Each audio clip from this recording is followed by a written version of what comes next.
All right, a little bit more on this shockingly huge number.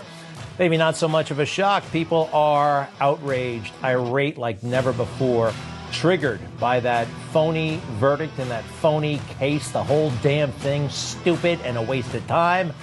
But silver lining, Hillary Clinton couldn't dream of anything like this. Back in 2016, they were raving about her fundraising, raving.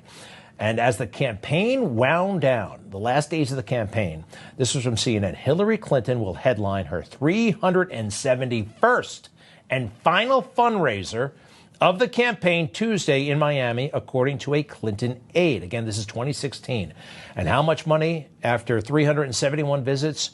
$330 million. All right. Now, I don't think Donald Trump visited anything, quite frankly, other than his golf course since Thursday.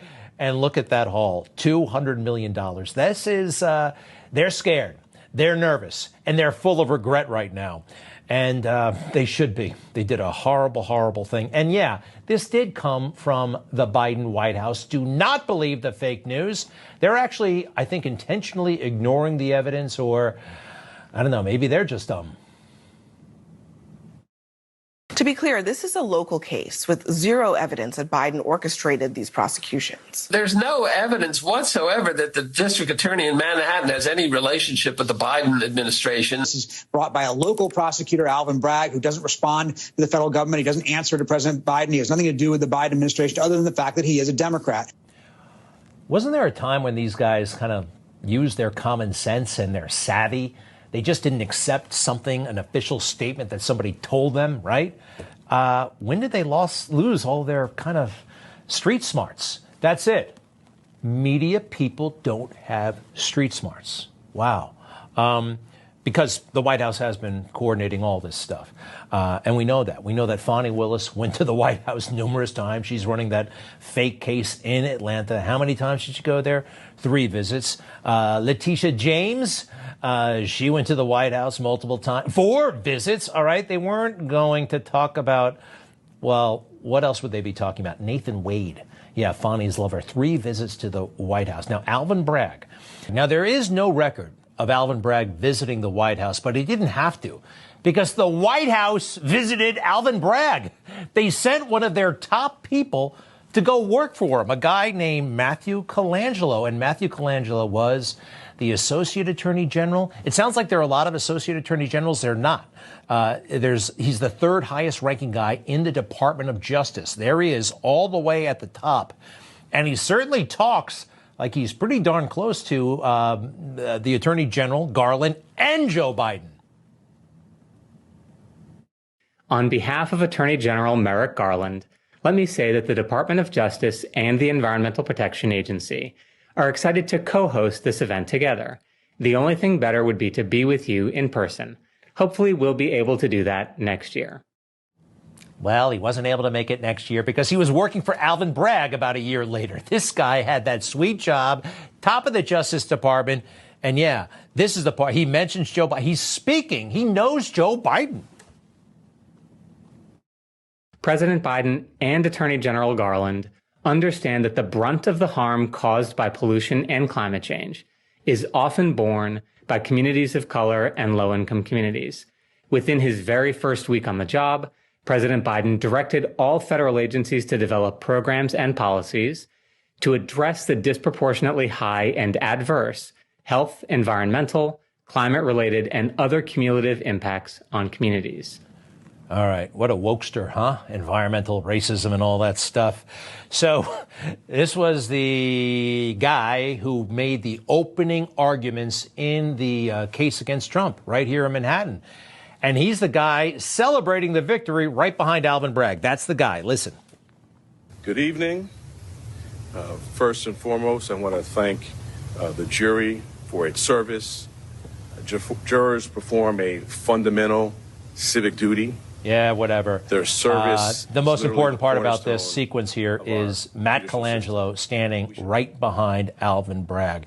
And it was brought up by our Our new friend, have you heard about this guy? Will Scharf. He is a top lawyer for President Trump as he goes through his legal issues, and he was on the George Stephanopoulos show. And man, his mastery and integrity just comes through, and George's swampiness comes through as well. Remember, this case in New York, it was called the zombie case. It sat and sat and sat. It could have been brought at any point after 2020. And then suddenly, when President Trump announced his campaign for president, it was dusted off, rushed in front of a grand jury, and then rushed into court. You want to talk about the politicization of the legal system? I mean, this is Exhibit A. It's absolutely unprecedented in American history. It's not the way that our campaigns are supposed to be run. We contest elections at the ballot box, not in the courts in this country. That is true, but of course, we've never had a former president or a presidential candidate facing the kind of charges that the president faced because of his own activities. And of course, the Attorney General in Manhattan has nothing to do with the Department of Justice. Finally, what do you expect from the sentencing process?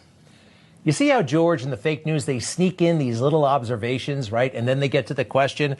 First of all, these are allegations still against President Trump. And you don't want to talk about stuff that his boss had to deal with. His boss, George Stephanopoulos, before he became George Stephanopoulos, was George Stephanopoulos of the swamp, right? Remember? He showed up. He was like 20 years old or something like that. And he was the ruthless spokesman for Bill Clinton.